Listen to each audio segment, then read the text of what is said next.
يعني ايه اكتر حاجه الطفل محتاجها واحنا مش واحنا مش بنديها له. بنديها له؟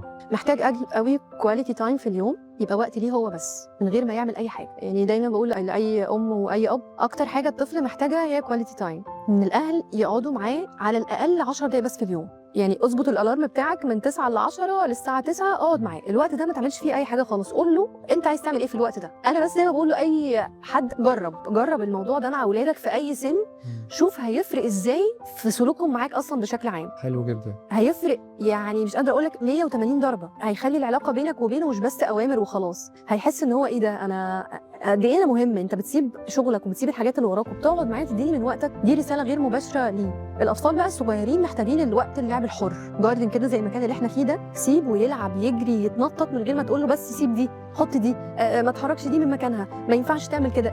الحاجات البسيطه دي بتفرق جدا جدا جدا فوق ما احنا متخيلين، بتهدي العصبيه وبتقلل العند وبتفرق تماما. ممكن حاجه بسيطه احنا مش واخدين بالنا منها فعلا هتوفر علينا مجهود كبير قوي.